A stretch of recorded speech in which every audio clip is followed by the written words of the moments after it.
রুবেল ভাই, আপনি এই ধরেন নতুন রাজনৈতিক বন্দোবস্তের কথা আপনারা তারও আগে থেকে বলেন, আমার মানে এনসিপি হওয়ার অনেক আগে থেকে।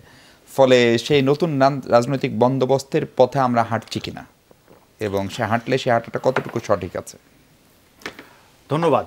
প্রথমত আমরা বলি যে আমরা একটা নতুন রাজনৈতিক বন্দোবস্ত, এই কথাটা বহু বছর থেকে আসলে এটা আমরা বলছি, এটার একটা বাস্তব কারণ আছে।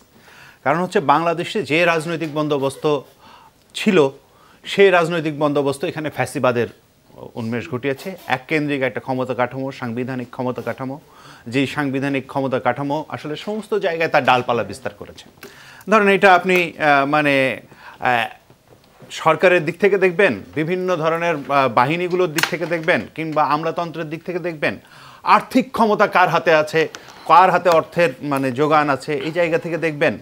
তারপরে ধরেন মানে ক্ষমতার প্রদর্শনীর জায়গা থেকে দেখবেন এই যে আরেকজনকে ট্যাগিং করে তাকে মানে কর্নার করে দেওয়া, যেগুলো আমরা দেখেছি বিভিন্ন সময়। এই সমস্ত কিছু মিলাই কিন্তু এই বন্দোবস্তটা ছিল। এই বন্দোবস্তের বাইরে আসতে হলে আসলে এই সমস্ত কিছুকেই আসলে ত্যাগ করতে হবে, ধরেন বাতিল করতে হবে। ধরেন আপনার অর্থের উৎস কি, এই বিষয়ে প্রশ্ন করলে রেগে যাওয়া যাবে না। মানে আমি দেখছি তো ইদানিংকালে এই প্রশ্ন করলেই অনেকে রেগে যাচ্ছেন, মানে এটা রেগে যাওয়া যাবে না। তো আপনার অর্থের উৎস কি, এটা জনগণের জানার অধিকার আছে এবং এই বিষয়ে স্বচ্ছতা থাকতে হবে। এক, দুই হচ্ছে যে ধরেন আপনি যেই কথাগুলো বললেন যে এই যে গাড়ির বহর কিংবা ধর একটা জায়গা খুবই গুরুত্বপূর্ণ, যে এগুলো এক অর্থে উনি যেটা বলেছেন ঠিক, যে এগুলো হচ্ছে আসলে পাতা, আসলে মূলের বা শেকড়ের জায়গা কোথায়?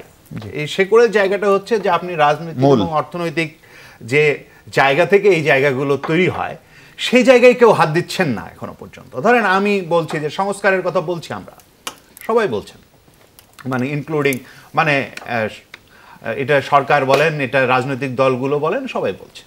কিন্তু এই সংস্কারটা আসলে কিসের সংস্কার?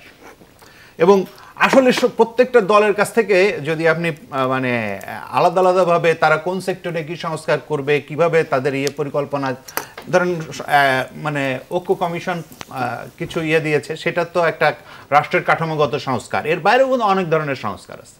তার বিষয়ে আপনার কৃষি বিষয়ে আপনার সংস্কার কি, আপনি বাজার কিভাবে নিয়ন্ত্রণ করবেন, কিভাবে চাঁদাবাজি নিয়ন্ত্রণ করবেন, বাংলাদেশের এগুলো তো গুরুত্বপূর্ণ সমস্যা, মৌলিক সমস্যা। তো এইগুলোকে আপনি কিভাবে নিয়ন্ত্রণ করবেন, এই বিষয়ে আপনি জিজ্ঞেস করেন, বেশিরভাগ দেখবেন যে এটার কোনো উত্তর নেই। কারণ এই বিষয়ে কারণ চিন্তাটা তারা করেন নাই বেশিরভাগ। আমি সবার কথা বলছি না, আমি বলছি যে বেশিরভাগ এই চিন্তাটা করেন নাই এবং এই জিনিসগুলো নাই। তার মানে একটা নতুন রাজনৈতিক বন্দোবস্ত হওয়ার জন্য আসলে যে যে ধরনের জিনিস আমরা দেখছি যে অতীতে যে সমস্ত কারণে বাংলাদেশে একটা ফ্যাসিবাদের উত্থান হতে পেরেছে, সেই একই জিনিস বজায় অনেক ক্ষেত্রেই আছে। এবং নতুন দল যারা বলছে যে তাদের নতুন রাজনৈতিক বন্দোবস্তই হচ্ছে তাদের লক্ষ্য, তারাও একই ধরনের চর্চা অনেকের ভেতরেই তাদের দেখা যায়, দৃশ্যমান হচ্ছে। এবং এই বিষয়ে মানে দল থেকে কোনো ব্যবস্থা না নিলে আমরা এটা বুঝতে পারবো না যে তারা দলগতভাবে এটাকে এন্ডোর্স করছেন না অথবা করছেন। মানে যদি ব্যবস্থা না নেওয়া হয় যে আচ্ছা এটা করা যাবে না, এটা যদি দল থেকে নির্দেশনা না দেওয়া হয়, তাহলে তো আমরা বুঝতে পারবো না যে এটা মানে দল থেকে এইটা এন্ডোর্স করা হচ্ছে না। ধরেন বিএনপির বিরুদ্ধে অভিযোগ আছে, যেটার কথা আগে বলি নাই, এখন যেহেতু বিএনপির একজন আছেন ফলে আমি বলছি যে বিএনপির বিরুদ্ধে অভিযোগ হচ্ছে চাঁদাবাজির। আমরা বিএনপির মানে অনেক ধরনের কেন্দ্রীয় সিদ্ধান্ত দেখতে পাচ্ছি যে যারা চাঁদাবাজি করছে তাদের অনেক বহিষ্কার করছে, তাহলে মানে তাদের একটা প্রসেস আছে। হ্যাঁ, তো আমরা নতুন রাজনৈতিক দলের কাছ থেকে এই ধরনের কোনো প্রসেস এখনো দেখতে পাচ্ছি না।